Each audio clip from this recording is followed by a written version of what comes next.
Comme je montre volontiers ma figure animée, je veux m'expliquer sur l'affiche de campagne qui présente un personnage pseudo-virtuel, en fait, qui figure bel et bien mon portrait, mon image vivante, mais colorée, si on peut dire, à la manière d'un avatar, car elle s'est précisément, elle s'est animée en forme d'avatar, cette image, historiquement, dans le temps.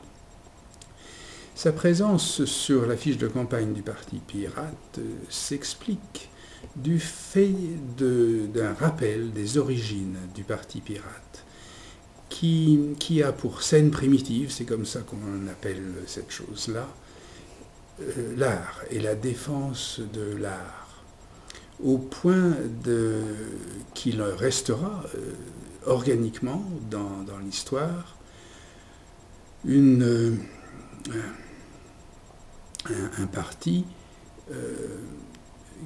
animant et représentant la fonction de l'art dans l'histoire, dans la politique, dans la civilisation, dans la culture, et même dans la biologie, en fin de compte.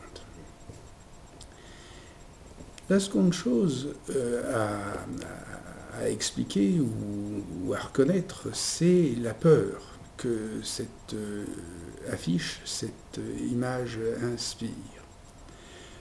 On peut en traiter brièvement, et c'est tout simplement parce que les pirates font peur et que ce serait étonnant que ce soit d'autrement. Donc, de ce côté-là, disons que c'est du côté de la propagande de l'éthique pure, c'est-à-dire la vérité. Enfin, un clin d'œil, évidemment, puisqu'il s'agit d'art aussi, hein, qu'on l'aime ou qu'on ne l'aime pas, ou de bonne qualité ou mauvaise qualité, mais toutefois d'art.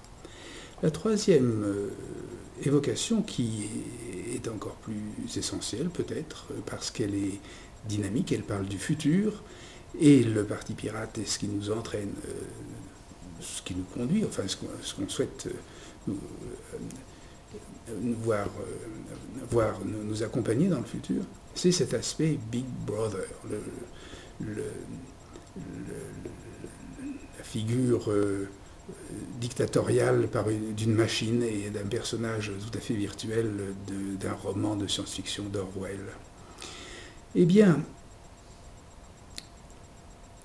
il y a là encore deux choses essentielles qui répondent à cette allusion, qui répondent de cette allusion à ce Big Brother.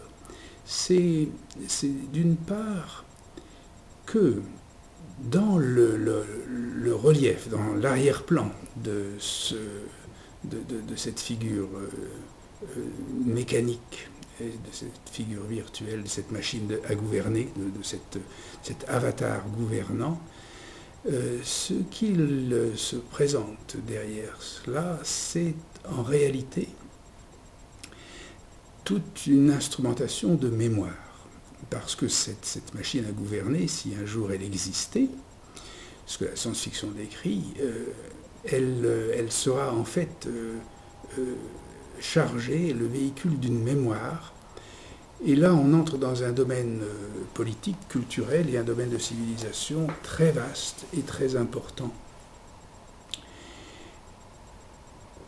Je n'entre pas plus dans son détail, mais il est important de l'afficher.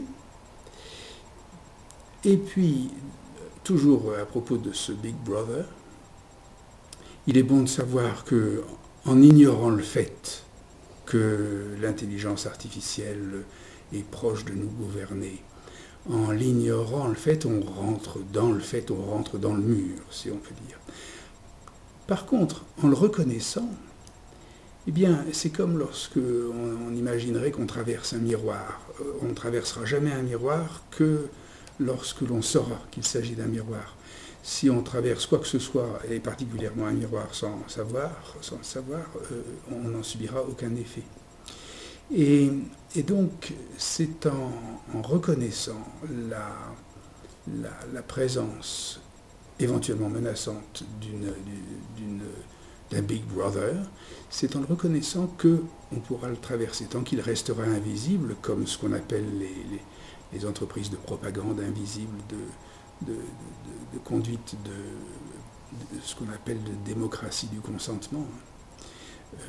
Tant que ce sera invisible, ce sera opérant et opératoire, pour le pire.